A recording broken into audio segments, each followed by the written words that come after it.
The talking, nagging, lucha watching, puro viewing, indie supporting, drinking, cursing, son of a gun of a podcast. Join former pro wrestler and promoter Dave Dynasty and co-host Ike Isaacs as they talk wrestling and interview those within the business, bringing positivity back to pro wrestling. This is the Dave Dynasty Show. Greetings and welcome to the Dave Dynasty Show. I am your host, Dave Dynasty. And I'm Ike Isaacs. Yeah. Joined by that guy. He jumped the gun on me there. So thank you for joining us. However you do, iTunes, SoundCloud, YouTube. Make sure you subscribe to us, follow us there. Visit DaveDynasty.com for all of our sponsors and our social media links. We're not going to get. This is a bonus episode, so we don't plug away too much here. But this is just go to DaveDynasty.com. It's all there. It is. But this is the second installment in our Legends of Indiana Wrestling. Today we have on Scott Romer. Woo! Better known, what's it better known as? Saul Creechman. That's his managing name. That's his managing name. Working name.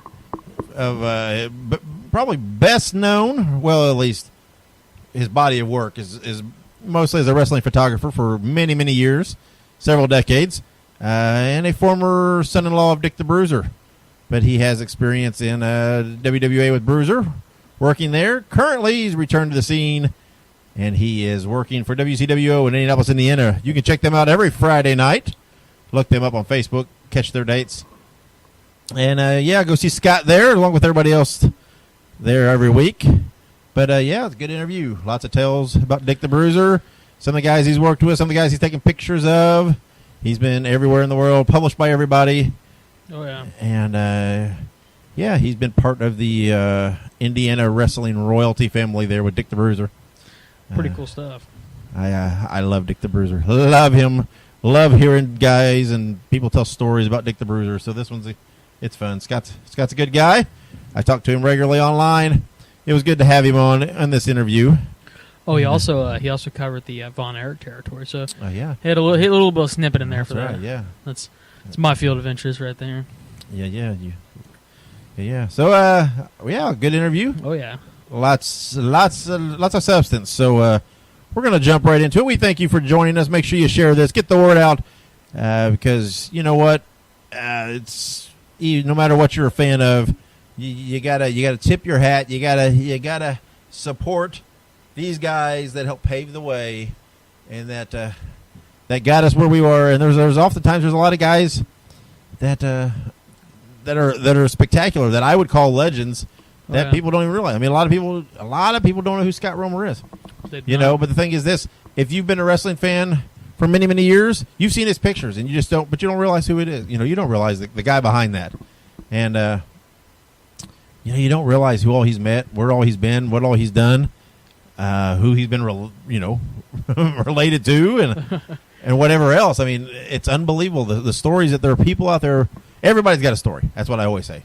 That, we talked to lots of different people from lots of different walks of life, lots of different avenues in wrestling, lots of different ways they've come in and whatever else. Everybody's got a story to tell, no matter what you do, who you are. But it's remarkable how spectacular some of those stories are, and you don't even realize it. Oh yeah. I mean, a lot of people don't even realize some of these guys and some of the amazing things that they have to talk about. So, it's truly an honor to have Scott on. We hope you enjoy the interview. I have very little doubt that you will. You're going to love it. It's going to be a great interview. So, let's get right to it. We thank you for joining us on this bonus episode. And let's take a little pause. And then when we come back, we will have that interview, the second installment in the Legends of Indiana Wrestling with Scott Romer. So stick around. And welcome back to the Dave Dynasty Show. I'm your co-host and producer, Ike Isaacs. And today, we actually have a very interesting guest, a little off typical, typical talent, wrestlers. Today we have a manager and photographer who is a legend, who has been doing this for over 30 years. Scott Romer, how are we doing? I'm doing fine, Ike. Thanks for having me on the show tonight. Absolutely. It's honestly an honor to have someone with so much experience as yourself on here. And we did a little chit-chatting before this, so we'll obviously include that in the podcast. You guys can hear some of the stories he's been telling. But so to kind of get on track here, So, Scott, where are you from? I live right here in Indianapolis, Indiana. I'm from Indianapolis. Absolutely, right on. So he's a local guy. So this is, if people don't know who Scott is, he's a local. I would say he's a local legend. He does all the stuff through Indiana. He's done photography for all the big promotions. But so to get this is just kind of like a biopic of him, so that we can get people to know some of the true legends of Indiana. So Scott, you said you're from Indiana. So what was your childhood like? So I'm assuming you lived in Indiana through your childhood, right? Well, I'm in my late 50s, so my childhood would have been 60s, 70s. And I guess they were typical. I was diagnosed late in life with hyperactivity disorder. So I'm on ADHD medicine, Ritalin or whatever, Strattera. Okay. But I was always a hyperactive child, and one thing that used to be therapy for me was going to wrestling matches. Yeah, absolutely. So then was photography always something you wanted to do? Was that something you did as a kid as well? I did. I was always fascinated with cameras, and I remember always going to the candy store and buying Bazooka Joe bubblegum and reading the comics, and there was always a prize if you turned in so many comics plus shipping and handling. One of the prizes was a camera, real cheap one, and I was about 7 years old at the time, and I started using it, and you had to take the film to the drugstore to get it processed, and the pictures were pretty good, and I advanced to this goes way back to the 60s, I advanced to a Kodak Instamatic 104 camera. It had the 4 flash cubes on top. And I took those to wrestling shows. My grandfather would take me to wrestling shows in the mid to late 60s, and I'd watch Dick the Bruiser, the Chain Gang, Blackjacks, Bobby Heenan. And I was able to sneak up front and take pictures at a lot of the matches until the cops would throw me out. And that just to make me more determined, I'd go around ringside and go to the other side and take pictures. And my pictures were really good, and wanted to see them. The fans, we were all like family. And I used to bring my pictures that I would show fans, and they would say, "I love that picture," and I'd start charging them a few bucks for a picture. Maybe I don't remember if it was a few bucks, but I remember selling a lot of pictures at a very young age, and making more than average, making more than any other 9-year-old kid. Yeah. And typically right now things really haven't changed that much. I still love wrestling, and the photography led to an obsession with Dick the Bruiser, and I got to, as a teenager, I was introduced to Dick, and he had heard about me selling pictures, and he told me, "You're going to be my partner now, and I get 20%. So that was my way of getting upstairs into the dressing room with all the other wrestlers, and you had Moose Cholak and Sailor Art Thomas, Cowboy Bob Ellis. We were all in the dressing room together, and I was usually the last one called, and I'd give Dick his 20%. Yeah, and Wilbur Snyder's in the dressing room, and I didn't get enough of that kind of action. It was something that no other 12-year-old kid, or whatever age I was able to do. So if I told people, yeah, I was hanging around Bruiser, no one would believe that. You know what I mean? Yeah. It'd be like if I said I was hanging around like Hulk Hogan. Due to Right.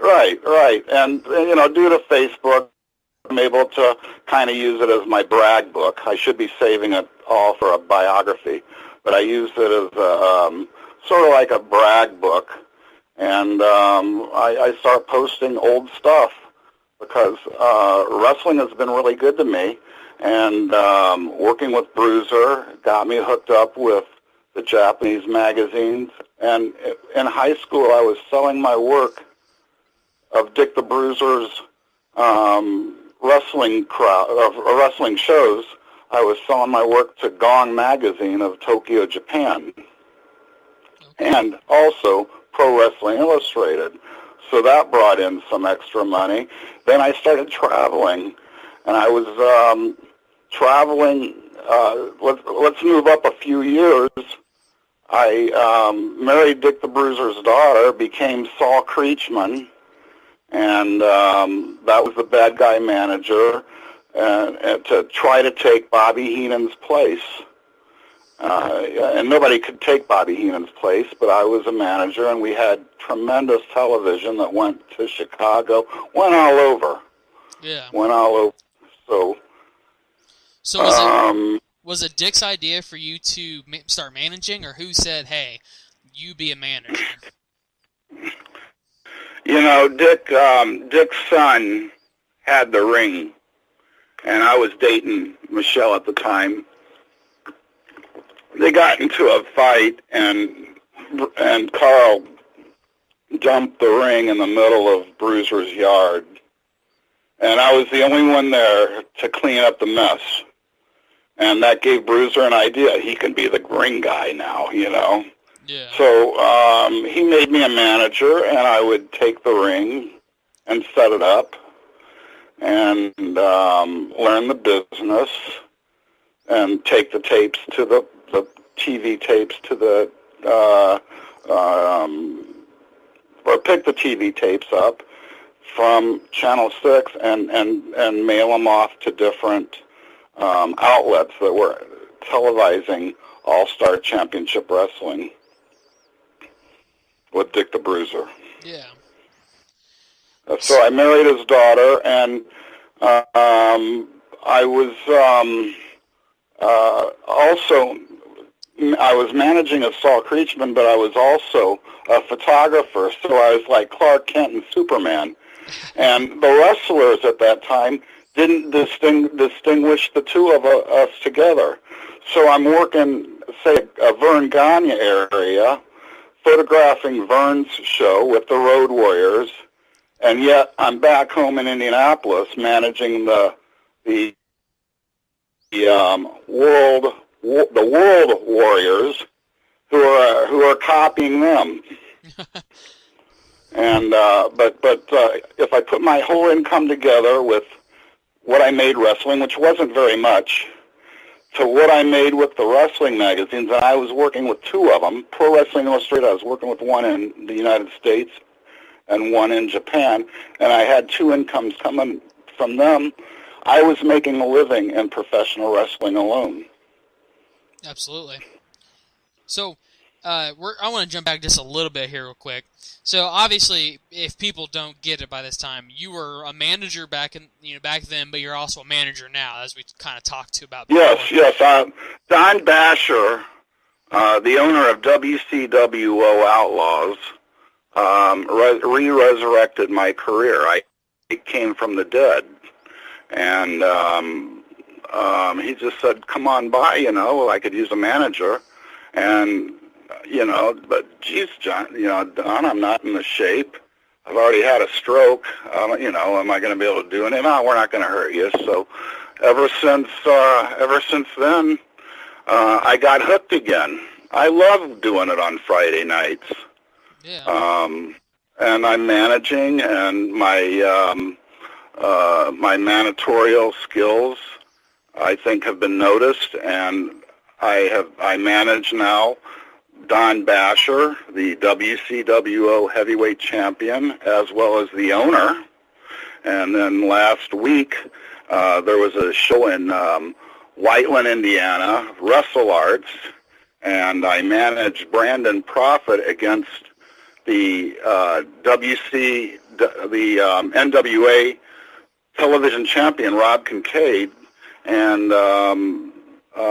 Brandon Prophet, who I was managing, pinned him 1, 2, 3 in the ring, and I have, for a few moments, we had the NWA television championship, or Brandon Prophet did. But since he was retired, the NWA Board of Directors and Rob Kincaid decided that he's not worthy of holding the belt if he's not going to defend it, and he took the belt back, and rightfully so.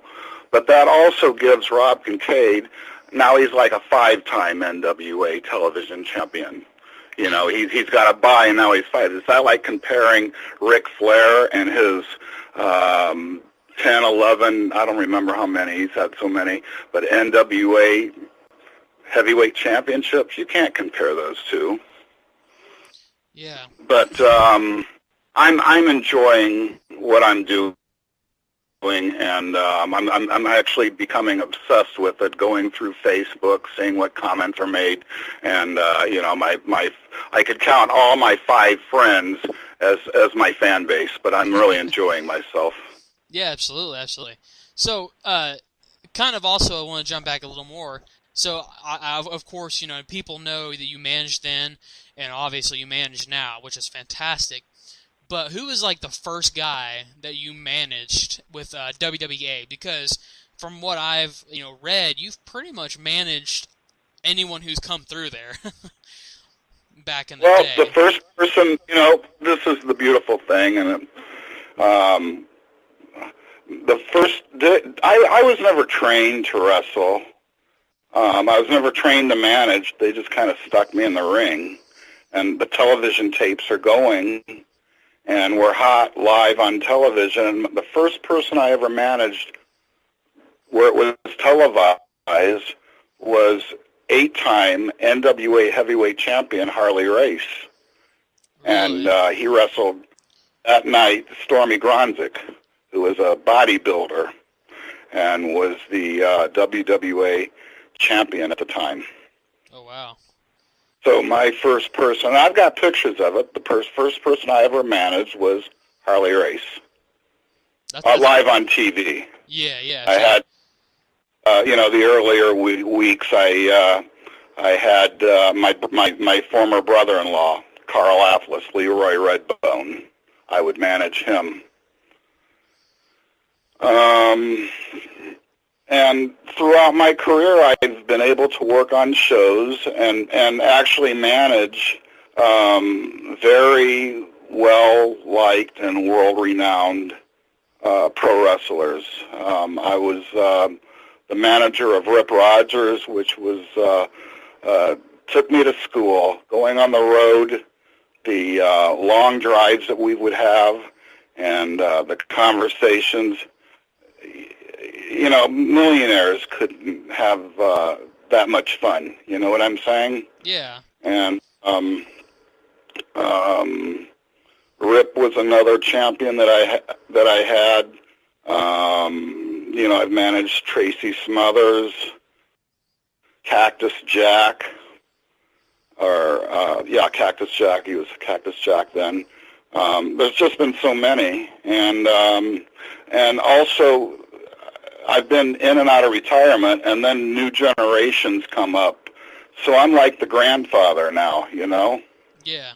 I'm the old man. And I like helping, I like it when I can help somebody younger create heat, or they listen to me and it got the same effect that they would have had they done a corkscrew off the top rope. You know what I'm saying? Yeah. You don't have to do all those dangerous things to get over. And less means more. And Rob Kincaid and I, we did a thing. There were 3 or 4 moves, and the crowd was shocked. And I was bleeding like a stuffed pigeon. Wow. I had to get out of the ring quick, or it was going to, mess up the ring, and no one was going to wrestle in it. But came out to Frank Sinatra my way. All the wrestlers used hip-hop music or something, something modern day, and I come out to Frank Sinatra's My Way. And the fans are cheering me, which was a new thing. I've always been a heel, and no matter what I was trying to do to get heat, they were cheering me more that night. So I shook everybody's hand, And right when I got to the last person, Cade grabs me, and that song's going, My Way. And he slams my head right into the steel pole, and I bled like a stuffed pigeon. So you obviously have an incredible resume of people that you've managed and also companies that you've worked for.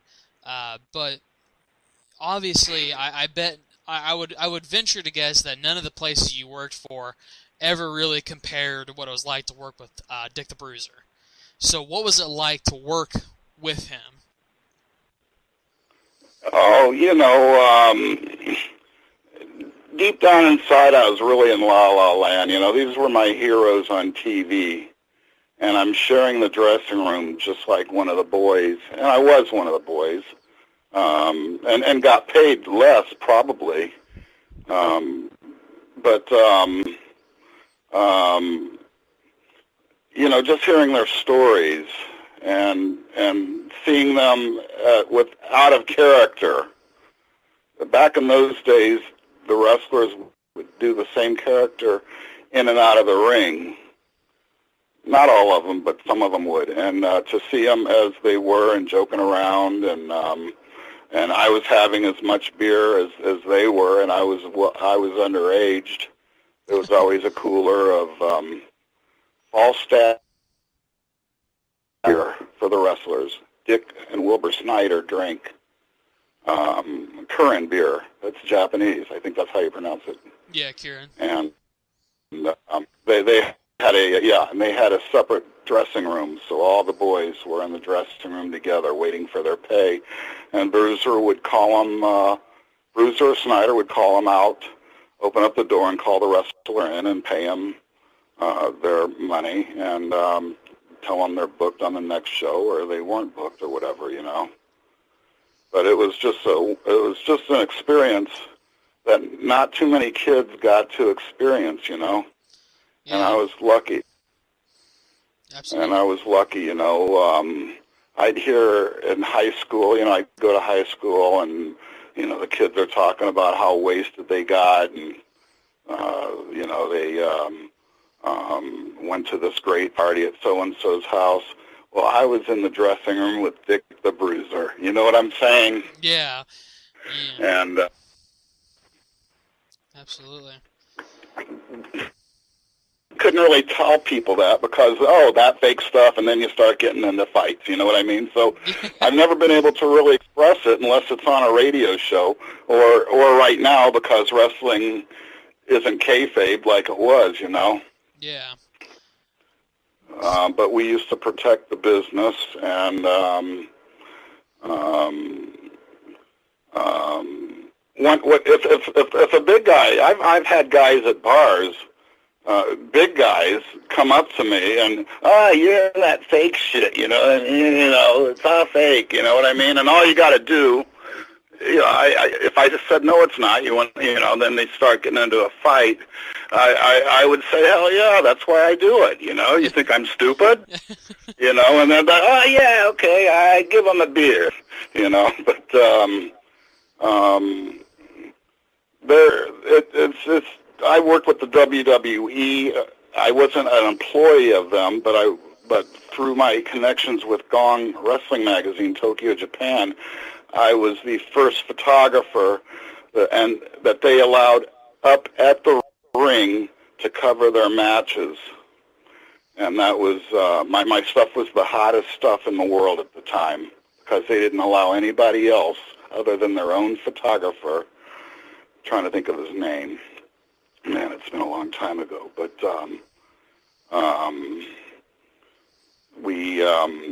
my pictures were published only in Japan of the WWF. That's what they called it at the time.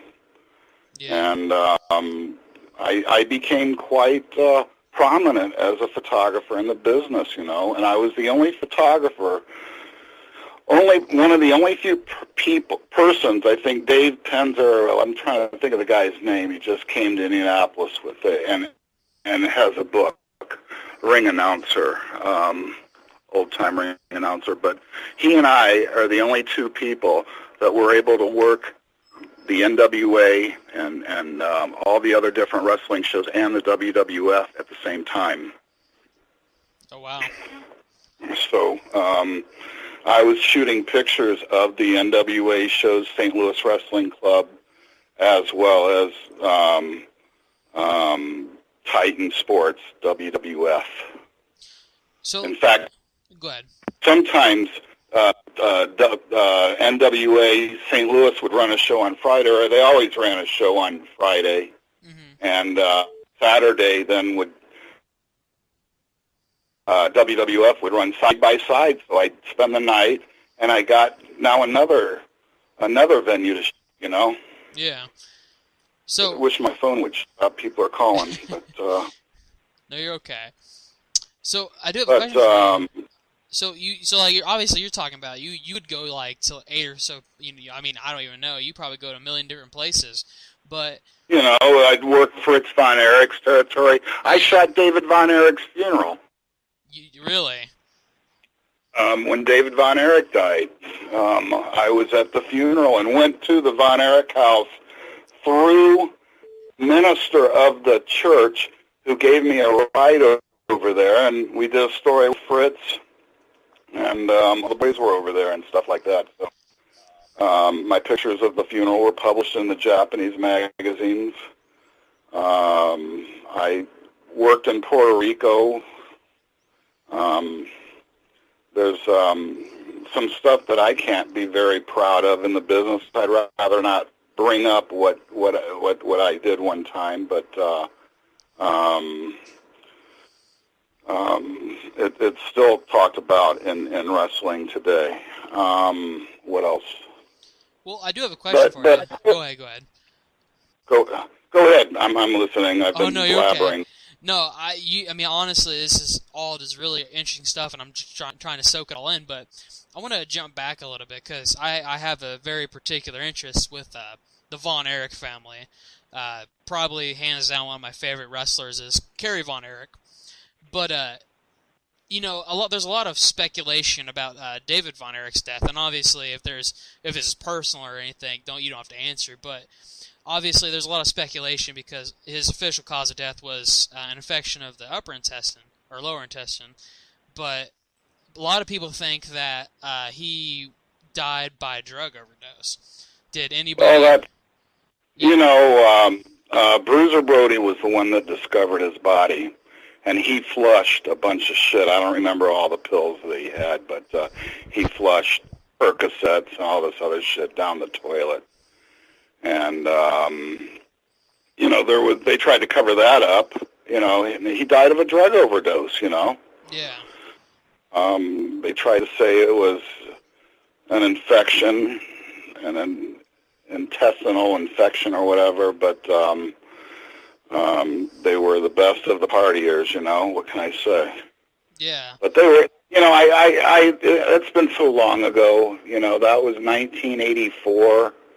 Flew to Dallas, Texas, and it was sad. At the graveyard, they had, the other boys were alive at the time, but Fritz had a son that was electrocuted, and I remember the date of his electrocution was like 1959. Yeah. Or maybe he was born in 1959. It's been so long. But then there's David being Atkinson was their last name. Yep. And there's David being buried. I was at the graveyard, and and then more and more wrestlers would pass away, and now it's quite a common thing. David was like the first one to die of the drug overdoses. Yeah.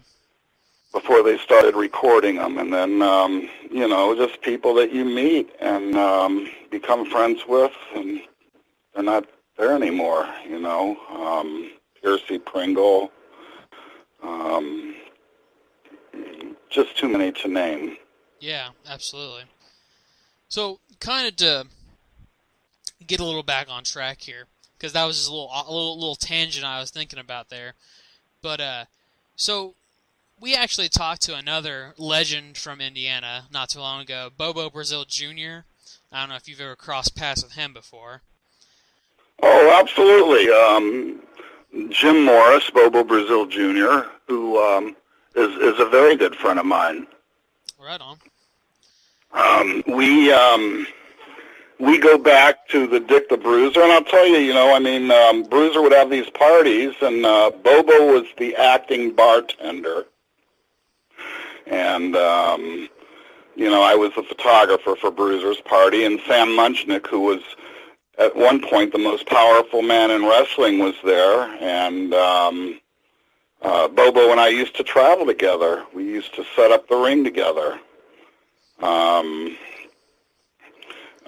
He was wrestling as Disco Dog at the time, and then Calypso Jim, and he and I created a beautiful feud that's on YouTube right now, when he dressed up like a woman, and I think that was his first let-out match. I think that match went over so well. He dressed up like a woman and had me fooled and beat the crap out of me. Saul Creechman versus Calypso Jim, or go to Bobo Brazil, I don't remember, but it's on YouTube. It's under Scott Romer. Okay, Scott Romer, you could see that one. Okay. I have been to some of Bobo's church ministries, and where he and his wife speak, and they have a congregation. And he's just a good person. Yeah, definitely. But when I talked to him, he actually, we always ask people who've kind of been, around for a while, because especially here in Indiana, like you said, there's a lot of people who come through here, a lot of famous people. But he had a couple stories about Scott Steiner. So I didn't know if you've ever crossed paths with him. No, I'll tell you, I had broken my ankle slipping on ice, and that ended my wrestling career. And Bruiser was running the Vogue, and then they took All-Star Championship Wrestling off TV. And then he and Dr. Jerry Graham became partners in the Detroit area, and that's where they discovered Scott Rechsteiner. Okay. And Bobo was a part of that crew, the Ohio-Detroit crew with Dr. Jerry Graham and the Great Wojo and Scott Rechsteiner, who was Scott Steiner, and I know he's had matches with him. Yeah. Now, Bo's also in Japan. Mm-hmm. Bo also wrestled in Japan one time. And that's another thing, what I was doing. I was getting all the information for Japan. I was actually part of the booking agency for Japan, American wrestlers getting trips and good paydays in Japan. I was getting their information and their telephone numbers and giving them to my agents, and that's how they were getting booked. My agents were working with Baba and Inoki and Onita and some of those other organizations. All I can't remember the name. Shoot, All Japan Pro Wrestling. Yeah. All Japan was Baba's, and New Japan was Inoki's. And I've been able to work with both organizations. Absolutely. So I've got pictures on the airplane with Baba and Jumbo Taruta. Wow. So, I mean, just listening to like all these stories, I mean, you've been around the block. I mean, you've been a mainstay in wrestling, particularly the Midwest, as a photographer and a manager for so many years. But out of all of your memories, out of all your stories, if you had to bring it down to one greatest memory of all time, what would it be? The greatest memory of all time, or just something that stood out? I would say being eye to eye with Jose Gonzalez. Eye to eye with Jose, with the Invader. Oh, wow. Eye to eye. And talking to him. And sir, and that was something that I don't know. And how over he was with the fans too. The fans, he was a good guy. He was a baby face, and the fans. I think meeting a dream. You know, these in place of my father. You know, who didn't have a lot to do with me, and so in my mind, Bruiser was the all-time good guy, the one that I wanted to have as my father. And what happened? I married his daughter. He became my father. I'm still paying on it, goddammit. I had a good time. No, he was a great. It was, you know, that was Dick the Bruiser. It was all a good time, and it cost me a lot of money, but it was a good time. Good time with her too. Absolutely. I mean, like you said, sometimes you. Oh, and in fact, check this out. Saturday, Herb Simmons, Southern Illinois Championship Wrestling, or from Southern Illinois. I forgot the logo, but they're honoring for the Southern Illinois area. They're honoring Dick the Bruiser and Spike Huber, and that's on the 18th. And we may have another reunion. I'm going to go, and Spike's going to be out there. So, and then my ex-wife will be, and you know, it will be good to see to see my old family again. You know. Yeah, absolutely. So he's doing very well with the Spike Huber has a flooring business. You know, he puts down wooden floors, brick floors, and he lives in Memphis, Tennessee. But you remember Spike, don't you? I do know. I know the name. I probably couldn't put a face to it. He was Dick the Bruiser's first son-in-law. I was number 2. Okay. Okay, so and he remarried Michelle, so now he's the current son-in-law, but Dick's dead now. Yeah. No, it will be. You know, we're all family, and it will be good to see Spike and Michelle, and I hope she comes down there, and just to keep her up on the news. You know, I mean, these were part of my life for so long. Yeah, absolutely. So, if it's not been impressed yet to the people who are listening, you know, you are probably, like we said, you're a legend. You know, you've been around doing so much for so long. But what do you hope people notice about your career when they look at it overall? You know, what is something that you hope people will see when they look at your career? Well, that I gave it my best, you know, and that I'm doing it now to try to keep a legacy, the lost art of managing, and that I helped the younger generation.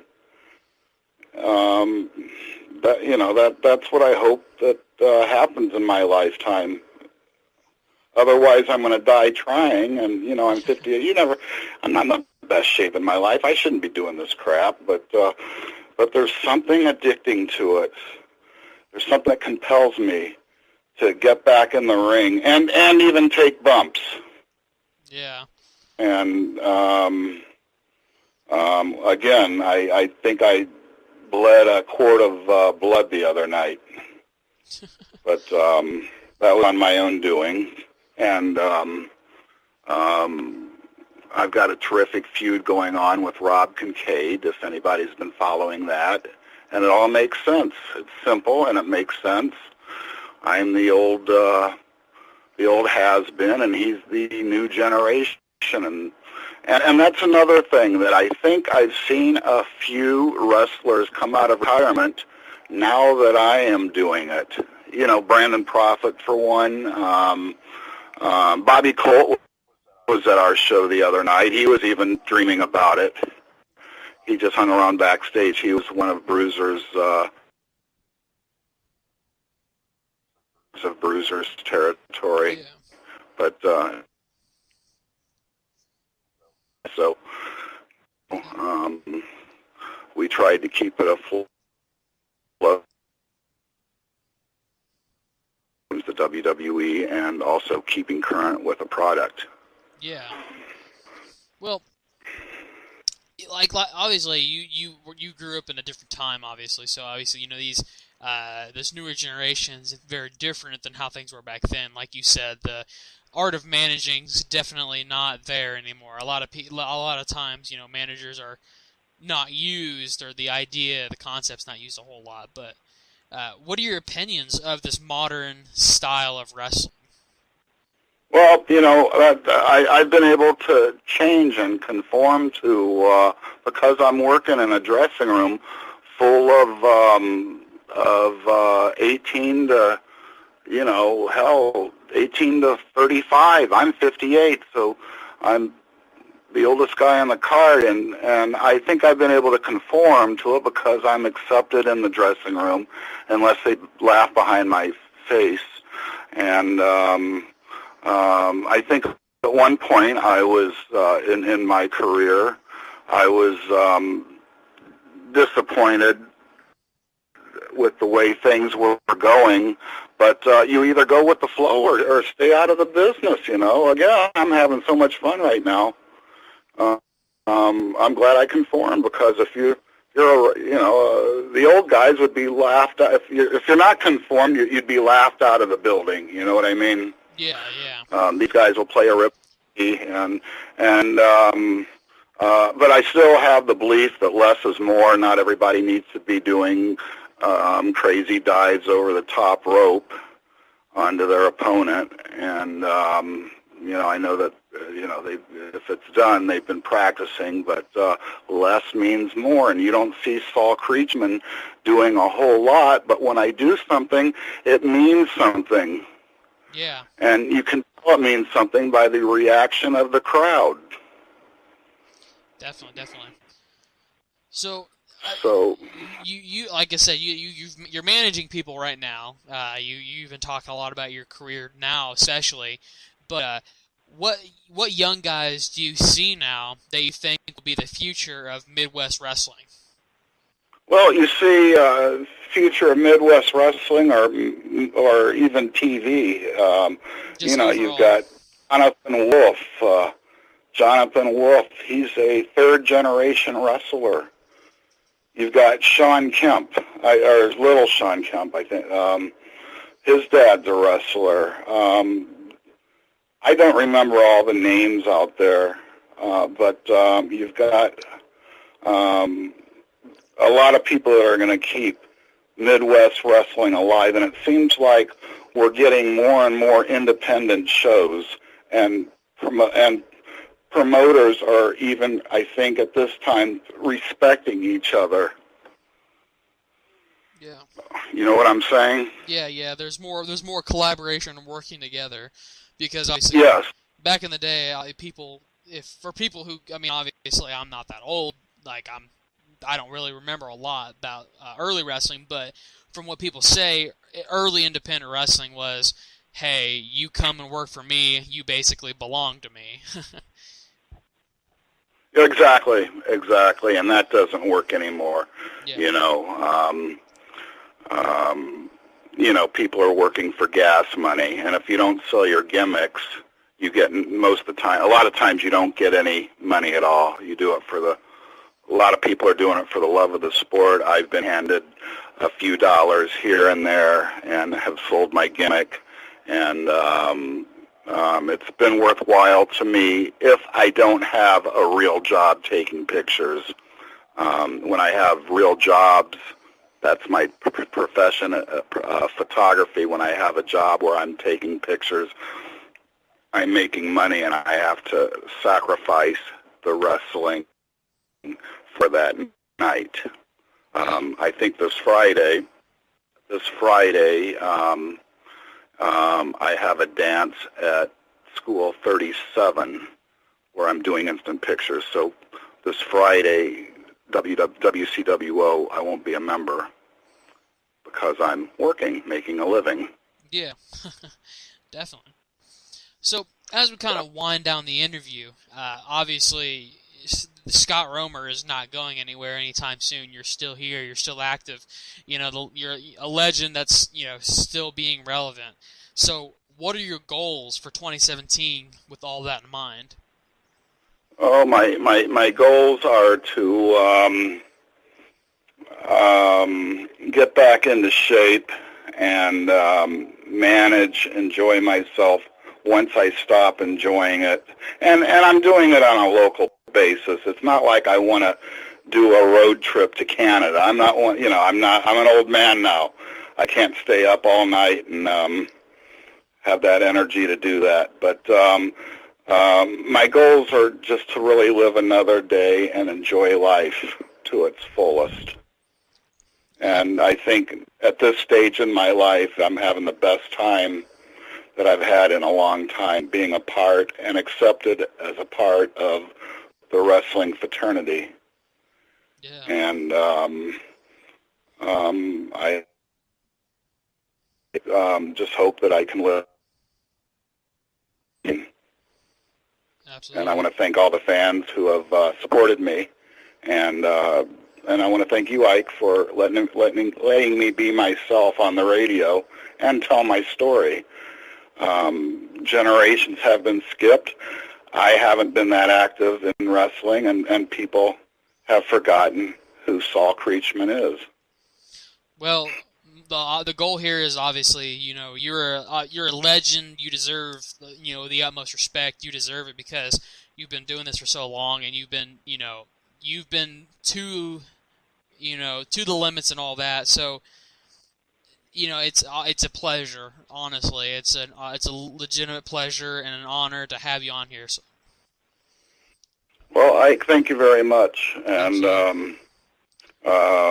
to all the wrestling fans, once again, thank you for your support and not booing me out of the arena, but cheering me and booing Rob Kincaid out of the arena. That was the first time I had ever been liked or as a baby face, and there was no other feeling like it, Yeah. Well, go ahead, Ike. Well, before I let you go, do you have any social media where all the wrestling fans can follow you so they can come and see who Scott is and see all your stories? Well, I would suggest liking WCWO on